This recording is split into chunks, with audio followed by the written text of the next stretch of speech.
Hey my listeners, कैसे हैं आप सब। आ चुके हैं आप लोगों के लिए शादिक पनिशमेंट का एक और एपिसोड। तो चलिए शुरू करते हैं। और प्लीज़ मुझसे नाराज़ मत हुआ करो, ठीक है।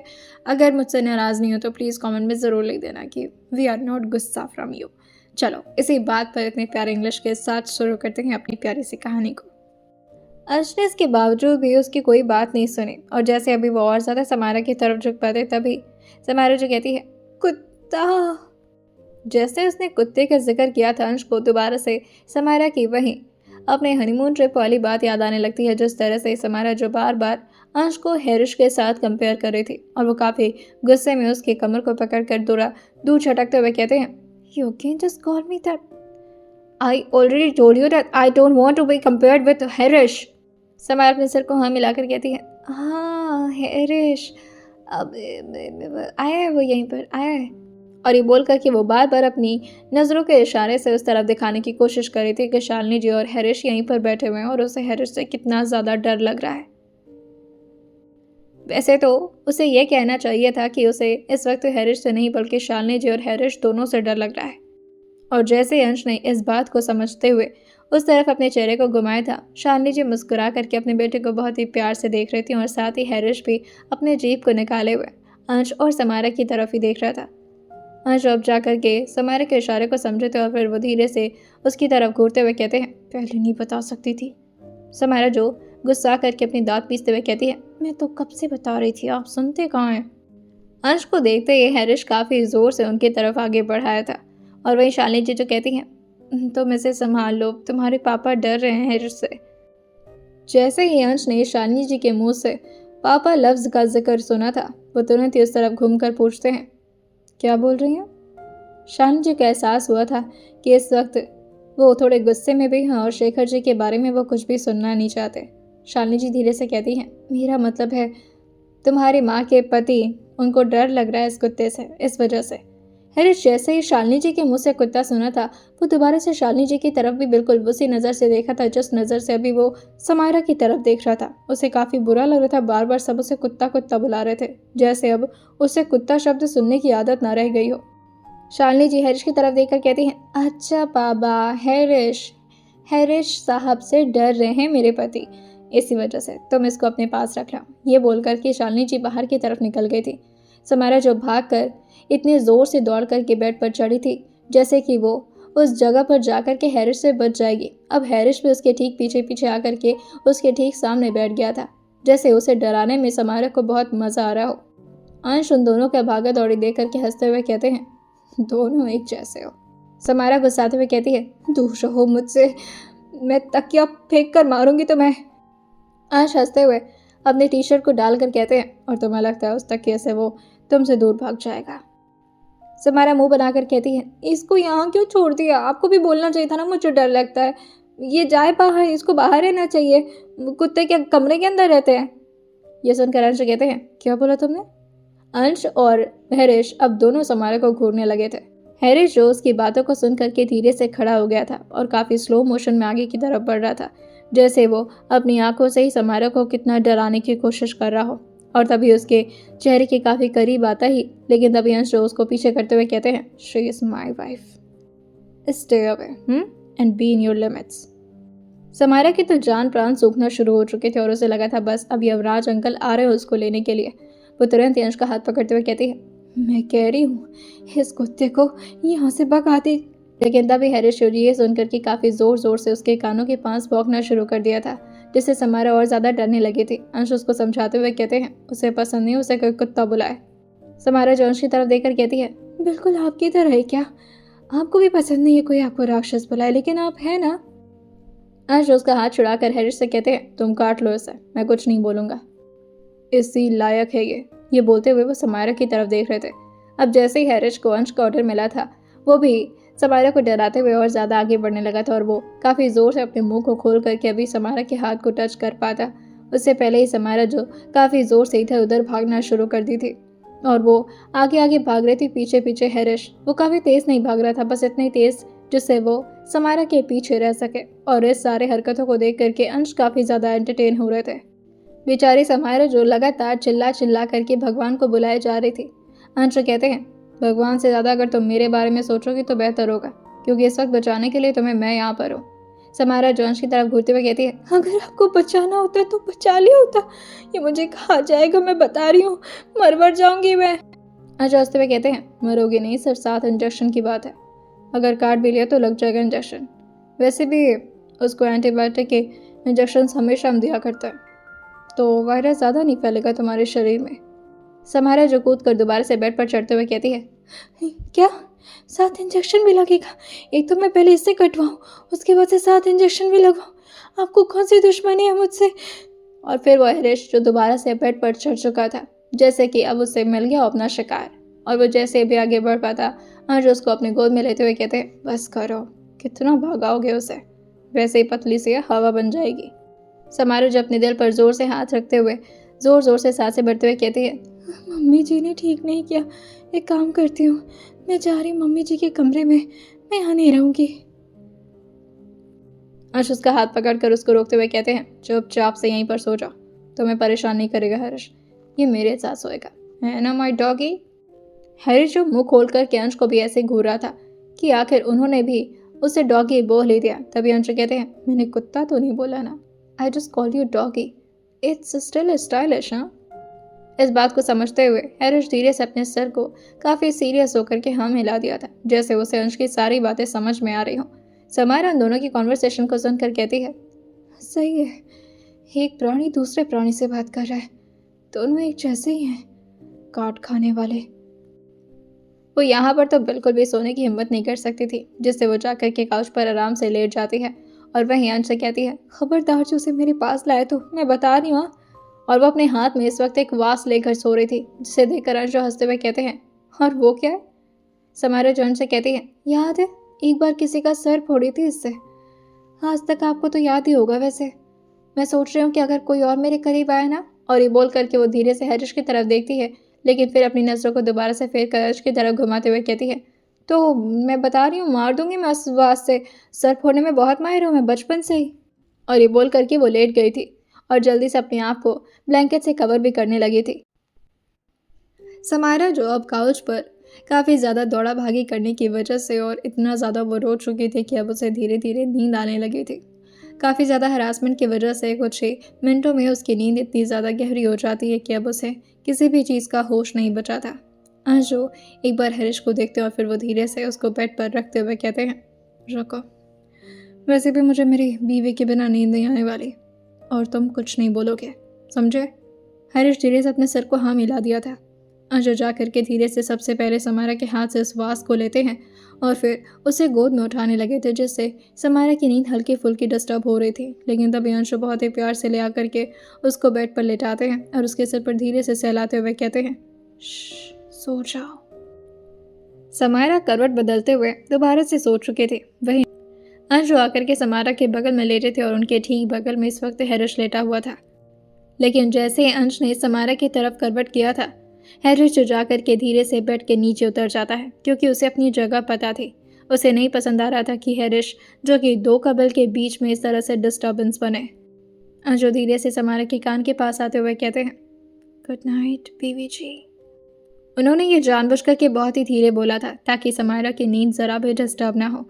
और अब एक तरफ अंश और समारा जो कि सो चुके थे और दूसरी तरफ इस वक्त अर्जुन और अनु भी। वो दोनों वैसे तो अभी सोए नहीं थे, लेकिन अनु जो बार बार नाटक कर रही थी कि वो बहुत ही गहरी नींद में जा चुकी है ताकि वो अर्जुन के गंदे इरादों से बच पाए। अर्जुन जो बार बार उसको परेशान कर रहे थे, वहीं अनु जो धीरे से अर्जुन की तरफ घूरते हुए कहती है, यू नो ना, मैं पूरी तरह से एग्जॉस्टेड हूँ, और इतनी ज़्यादा थकने के बाद आपके अंदर स्टैमिना कहाँ से बच जाता है? उसकी बात सुनकर के अर्जुन जो हंसते हुए कहते हैं, तुम्हें नहीं पता है, जब बात बीवी के साथ बदमाशियाँ करने की होती है ना, तो हस्बैंड के पास बहुत सारा स्टैमिना आ जाता है। अभी भी नाराज़ हो मुझसे? अनुज अपने सिर को हाँ मिलाकर कहती है, कल मुझे 2 टैबलेट चाहिए ताकि मैं भाई को गिफ्ट कर सकूं, और उसके साथ ही एक चॉकलेट भी। यह सुनकर अर्जुन से कहते हैं, तुम्हें लगता है तुम्हारे भाई को चॉकलेट पसंद है? अनुज अर्जुन की तरफ देखकर कहती है, आपको तो पसंद है, लेकिन अर्जुन जो धीरे से अनु के शोल्डर पर अपने होंठ को रखते हुए कहते हैं, वो तो मुझे इस वजह से पसंद है क्योंकि उसे खाने का तरीका मेरा काफ़ी ज़्यादा यूनिक है, और चॉकलेट अगर तुम्हारे बॉडी के साथ मिक्स हो जाए तो फिर कितना टेस्टी लगता है। इन सारी बातों को सुनने के बाद अनुजो धीरे से अर्जुन की तरफ एक बार देखती है और फिर उनके मुंह पर जोर से हाथ रखते हुए कहती है, थोड़ी सी शर्म बचा कर रखिए आप। धीरे धीरे इसी तरह से अब वक्त बीत रहा था। इस वक्त जयचंद्र मल्होत्रा की आंखों में जरा भी नींद नहीं थी और वहीं शेखर के भी, लेकिन शालिनी जी बहुत ही आराम से सो रहे थे। शेखर जो बस बार बार सम्राट की बातों को याद किए जा रहे थे कि कहीं वाकई ही अंश उन्हें मार न डाले। दूसरी तरफ जयचंद्र को भी इसी बात की चिंता थी कि जब अंश को सारी सच्चाई पता चलेगी तो क्या होगा और आखिर अचानक उनका यहाँ पर आना क्यों हुआ। वैसे तो वो शेखर को बार बार समझाने की कोशिश कर रहे थे कि ऐसा कुछ नहीं है, लेकिन दिल ही दिल में तो उनके भी डर बैठा हुआ था। लेकिन अंश को अब नींद आने लगी थी, जैसे अब उनके दिमाग से कहीं ना कहीं सारी टेंशन्स गायब ही हो गई हों। जब भी अंश को वैसे गुस्सा आता था तो उनके एग्रेशन को कोई आराम से ठीक नहीं कर सकता था और लगभग वो इसी तरह गुस्से में अपने 3-4 दिन बिता दिया करते थे। लेकिन आजकल जब से समायरा उनकी ज़िंदगी में आई थी, उनका गुस्सा वाकई ही कहीं बहुत ज़्यादा ही कम हो गया था। वो काफ़ी गहरी नींद में जा चुके थे, समायरा के साथ आराम से सोए हुए। जहाँ इस वक्त अंश एकदम सुनसान सी जगह पर है। आस पास वहाँ पर कुछ भी नहीं है, सिर्फ यहाँ जिस जगह पर वो खड़े हैं वो गीली मिट्टी की जगह है और उनका पैर जो कि इस वक्त उस गीली मिट्टी को महसूस कर पा रहा है। उन्होंने पैरों में भी कोई फुटवियर नहीं डाला हुआ है। आसपास अजीब सा मौसम, जैसे कि अभी बिजली इतना तेज तेज तड़क रही हो कि बस नीचे ही गिरने वाली हो। हवाएं भी काफ़ी तेज थीं। तभी उन्हें पीछे से काफ़ी तेज तेज एक जानी पहचानी सी आवाज़ सुनाई देती है। वो आवाज़ में एक अजीब सी थकावट नज़र आ रही थी और उसके साथ ही बहुत ही ज़्यादा डर भी। भाई भाई, ये आवाज़ जैसे उन्होंने सुनी थी वो झटके से पीछे की तरफ देखते हैं, जहाँ उन्हें ऐसा महसूस हो रहा था जैसे कि उन्हें कोई बुला रहा हो। वो धीरे धीरे उसी तरफ आगे बढ़ते जा रहे थे जिस तरफ से आवाज़ आ रही थी। जैसे जैसे वो आगे बढ़ते जा रहे थे आवाज़ तेज़ होती जाती है और तभी उनकी नज़र में आती है एक लड़की, जिसकी सिर्फ शैडो ही उन्हें नज़र आ रही है। और ये शरीर का ढांचा जो कि बहुत ही ज़्यादा उन्हें फैमिलियर लग रहा है, जैसे वो इस आवाज़ को और इस शरीर को समझते हों, जानते हों, पहचानते हों। तभी एक तेज चीख के साथ कोई उसे अपनी तरफ खींच करके ले जाता है और वो लड़की काफ़ी तेज तेज चिल्लाते हुए कहती है, भाई प्लीज़ मुझे बचा लो, ये लोग मुझे मार देंगे, प्लीज़ भाई। जैसे उसकी आवाज़ अंश को सुनाई दी थी वो काफ़ी झटके से उठकर बैठ गए थे। शरीर उनकी पूरी पसीने से लथपथ हो चुकी थी और वो काफ़ी घबराते हुए ज़ोर ज़ोर से सांस लेने लगे थे, जिससे हैरिश भी डर करके उनकी तरफ आगे बढ़ करके जल्दी से बेड पर चढ़ जाता है। और समायरा को भी एहसास हो गया था कि कुछ हुआ है, जिससे वो भी उठकर बैठ गई थी। और अंश को इस तरह से उठकर बैठा हुआ घबराया हुआ देख करके वो तुरंत अपने हाथों को ले जाकर के अंश के चेहरे पर जल्दी जल्दी रब करते हुए कहती है, क्या हुआ आपको, ठीक है आप? हाँ। अंश ने इस बात का कोई जवाब नहीं दिया था क्योंकि उनका दिमाग तो इस वक्त यहाँ पर था ही नहीं। वो लगातार किसी और चीज़ के बारे में सोचे जा रहे थे। समायरा जो घबरा कर अंश से दोबारा से पूछती है, क्या हुआ आपको, कोई सपना देखा आपने? हाँ। अंश एक बार समायरा की तरफ देखते हैं और फिर ज़ोर से उसे काफ़ी टाइटली हग करना शुरू कर दिए थे और जाकर के अपने चेहरे को उसके सीने के पास छुपाते हुए कहते हैं, कुछ हुआ है मुझे, वो मुझे बुला रही थी समायरा। समायरा सुनती उनके सर पर अपना हाथ चलाकर पूछती है, कौन बुला रही थी, क्या हुआ आपको बताइए। अंश कहते हैं, प्रीति, वो मुझे हेल्प मांग रही थी, मैं उसे बचा नहीं पाया, वो मुझे कभी माफ़ नहीं करेगी। अंश को पहली बार इतना कमज़ोर होता हुआ समायरा ने देखा था। एक बार और जब अंश अपनी माँ के बारे में सब कुछ बता रहे थे तब अंश की आंखों में एक अजीब सा रुआसापन था और आज उनकी आवाज़ में भी बिल्कुल वैसा ही कुछ नजर आ रहा था समायरा को। वो धीरे धीरे अपने एक हाथ को उनके सर पर और दूसरे हाथ को उनकी गाल पर रखे हुए सहला करके उन्हें समझाने की कोशिश कर रही थी कि उनकी इसमें कोई गलती नहीं है। लेकिन समायरा की बातों को सुन करके अंशु उसके ठीक सामने आकर बैठते हैं और उसके दोनों हाथों पर अपने हाथ को जकड़े हुए कहते हैं, मैं जब भी यहाँ पर आता था मुझे इस तरह के सपने आते थे, पता नहीं क्यों, पर मुझे नहीं पता, मैं इसलिए यहाँ पर अपनी रातें नहीं बिता पाता था क्योंकि मैं जब भी सोता था मुझे ऐसा लगता था कि मेरी बहन मुझसे मदद मांग रही है। फिर उसके बाद से तुम आ गई, पर जब से तुम आई उसके बाद इन सारी बातों पर ध्यान नहीं गया शायद मेरा, या पता नहीं क्यों, पर इस तरह के सपने नहीं आए मुझे। लेकिन आज फिर से वैसा ही कुछ मैं एक अच्छा भाई नहीं बन पाया ना? समायरा से वो बहुत ही प्यार से पूछ रहे थे। समायरा धीरे से अपने चेहरे को रोते हुए नाम मिलाकर कहती है, ऐसा नहीं है, ऐसा मत बोलिए प्लीज़। अंशु कहते हैं, ऐसा ही हूँ मैं, बहुत बुरा, ना अच्छा भाई बन पाया ना अच्छा बेटा बन पाया। माँ भी मेरी कितनी तकलीफ़ में रहती है, लेकिन कभी मुझे अपनी प्रॉब्लम्स बताती ही नहीं है। अगर अच्छा बेटा होता तो वो मुझे बताती ना। समायरा जो अपने हाथों को छुड़ाकर अंश के आंखों से उनके आंसू को पोंछते हुए कहती है, बंद करिए सब कुछ, ऐसा कुछ नहीं, आपको ये सब बोलने की ज़रूरत। कि तभी अंश उसके गाल पर अपने हाथ को धीरे से रखकर उससे पूछते हैं, अच्छा पति भी नहीं होना मैं? समायरा ने जैसे ही ये सुना था वो अंश से कहती है, क्या क्या हो गया है आपको? आप इस तरह की बात क्यों कर रहे हो मुझसे? आप बहुत अच्छे हैं, आपको ये सब बोलने की ज़रूरत नहीं है। तभी अंश कहते हैं, मुझे जानना है, मैं अच्छा नहीं हूँ, please just tell me no. तुम भी मुझसे बहुत डरती हो, अगर कोई बात होगी तो तुम भी मुझे नहीं बताओगी ना? तुम्हें लगेगा कि मैं तो रिस्पॉन्सिबल ही नहीं हूँ। मैं किसी की रिस्पॉन्सिबिलिटी नहीं निभा पाता। मैं बिल्कुल अच्छा नहीं हूँ समायरा, मैं। और ये बोल करके अपने चेहरे को जैसे दूसरी तरफ करते समायरा ज़ोर से जा करके उनको अपने सीने से लगा कर कहती है, आप बहुत अच्छे हैं और ऐसा कभी मत सोचिएगा। आप अपनी माँ की इतनी फिक्र करते हैं, जो बहन आपकी ज़िंदगी में नहीं रह गई उसके बारे में भी इतना सोचते हैं आप, ऐसा कभी मत सोचिएगा। हाँ। और ये बोल करके वो धीरे से उनके चेहरे को ले जा करके अपने सीने में दोबारा से छुपाने लगी थी, शायद इससे अंश को थोड़ी राहत मिल जाए। अंश को राहत तो मिलती है, लेकिन उनका दिमाग अभी भी इन सारी बातों से काफ़ी ज़्यादा उलझ रहा था। जो शख्स इतना ज़्यादा स्ट्रांग है कि उसके अपने परिवार वाले भी उससे डरते हैं, वो अंदर से इतना टूटा हुआ है, समारा ने आज देख लिया था। ये उनका गुस्सा, उनका रूखापन, उनके ये सारी इगोइस्टिक हरकतें, ये सब सिर्फ दिखावा है। अंदर से वो वाकई बहुत ही ज़्यादा नाजुक और बहुत ही ज़्यादा सॉफ्ट इंसान है, जिसे ज़रूरत है किसी ऐसे शख्स की जो उन्हें समझ सके। वो अपने सॉफ्ट वर्जन को सबसे छुपा कर रखते थे, इवन अपनी माँ तक से। उन्हें समझ नहीं आ रहा था कि उनका ये वर्जन हमेशा समायरा के सामने क्यों बाहर आ जाता है, क्यों उनका मन करता है हमेशा कि वह समायरा को अपने सारी प्रॉब्लम्स बता करके अपने आप को थोड़ा सुकून महसूस करा पाए। और क्या वाकई ये सारी बातों को करने के बाद अंश को राहत मिल रही थी? समायरा जो धीरे धीरे यही सब सोचते हुए अंश की तरफ देख रही थी, और अंश की आंखें जो अब धीरे से बंद हो गई थी, वो अब इस वक्त बेड पर लेट चुके थे। समायरा उनके ठीक सामने अभी भी उनके बालों को लगातार सहलाए जा रही थी, और वहीं इस वक्त हैरिश भी काफ़ी ज़्यादा दुखी हो चुका था अंश को इस तरह से देखकर। उसका बहुत ही ज़्यादा अटैचमेंट था अंश से, और उससे ज़्यादा प्रीति से। वो भले ही कुछ बोलता नहीं था, लेकिन वो भी अंश के और प्रीति के इस रिलेशन के बारे में अच्छी तरह से जानता था। आसपास के हो रही सारी चीज़ों को वो बहुत ही ध्यान से नोटिस करता था। जैसे अंश अब बुरी तरह से सो जाते हैं, हैरिश धीरे धीरे अपने कदम को आगे बढ़ा करके दूसरे कॉर्नर पर आ जाता है, जिस तरफ इस वक्त समायरा लेटी हुई थी, और धीरे से उसके पैर के पास आकर के अपने सिर को टिका देता है। समायरा पहले तो झटके से उठ करके बैठ गई थी। उसे लगा था कि क्या हैरिश उसे काटने के लिए आ रहा है, लेकिन इस तरह से उसके सिर को अपने पैर के पास टिका हुआ पा करके वो धीरे धीरे हिम्मत करते हुए अपने आगे हाथ को बढ़ाती और उसके सर पर धीरे धीरे सहलाते हुए कहती है, तुम्हें क्या हो गया? तुम क्यों इतना परेशान हो रहे हो? देखो ये सो गया है ना, तुम भी सो जाओ।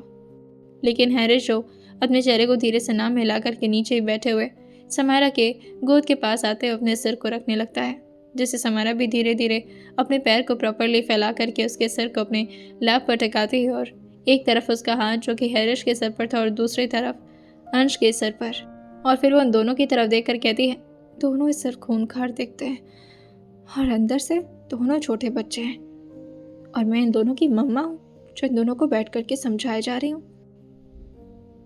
वो अपने आप को रिलैक्स कर रही थी ये सब सोच करके, लेकिन अंश के उस हालत को देख करके उसका दिल जो कि अंदर से वाकई काफ़ी ज़्यादा बिखर गया था, और वो अपने आप से कहती है, ऐसा भी क्या हो गया था प्री?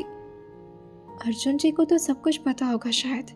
और वो यही डिसाइड करती है कि कल वो खुद जाकर के अर्जुन जी से मिलेगी, और प्रीति के बारे में वो जितना ज़्यादा से ज़्यादा जान पाएगी वो ज़रूर जानने की कोशिश करेगी। अंश तो लेट चुके थे, और शायद समायरा के इस तरह प्यार से सहलाने की वजह से उन्हें नींद भी आ गई थी, लेकिन हैरिश और समायरा दोनों की आंखों में दूर दूर तक कहीं नींद नहीं थी।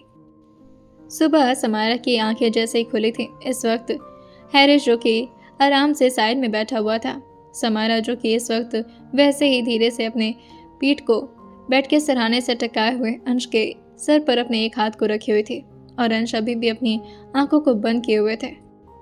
धीरे धीरे समारा की नींद जैसे जैसे खुली थी, अंश को इस तरह से अपने ठीक बगल में किसी बच्चों की तरह सोता पाकर के वो धीरे से अंश के गालों के पास आकर के उन्हें हल्का सा किस करते हुए कहती है, गुड मॉर्निंग हस्बैंड जी। वो अभी भी उनके चेहरे के काफ़ी करीब झुकी हुई थी और धीरे से उनके बारे में सोचते हुए कहती है, अब बहुत प्यार है। और फिर उनकी ऐसे बंद पलकों को देख करके वो धीरे धीरे अपनी उंगलियों को उनकी पलकों पर इधर उधर टैप करते हुए कहती है, और सोते हुए तो कुछ ज़्यादा ही प्यारे लगते हैं। लेकिन अब वो धीरे से उठ चुकी थी। उसे अर्जेंट से मिलने जो जाना था। नहाने के लिए वो बाथरूम के अंदर जाती और थोड़ी ही देर में तैयार होकर के काफ़ी जल्दी में वो बाहर निकल रही थी। तभी अंश की भी नींद हल्के फुल्के खुलना शुरू हो गई थी और वो जैसे अपने करवट को बदलते हैं समारा जो अपने कदम को रोक चुकी थी। शायद उसके पायल के बजने की आवाज़ से अंश जो कि धीरे धीरे उठना शुरू कर दिए थे, जिससे वो तुरंत ही धीरे से अपने दोनों पायलों को अपने पैर से निकालती और उससे जा करके ड्रॉर में रख देती है और फिर वो धीरे से कमरे के बाहर निकल चुकी थी। हैरिस जो अभी भी शांति से बस बैठा हुआ था और अंश की तरफ देखे जा रहा था, जैसे वो इस वक्त अंश का ख्याल रखने के लिए यहाँ पर उनके सिक्योरिटी गार्ड बना फिर रहा हो। समारा जैसे अभी नीचे की तरफ उतरती है, सुबह सुबह उसे उठ करके इस तरह तैयार देखकर सावित्री जी कहती हैं, क्या बात है आज सुबह सुबह जल्दी?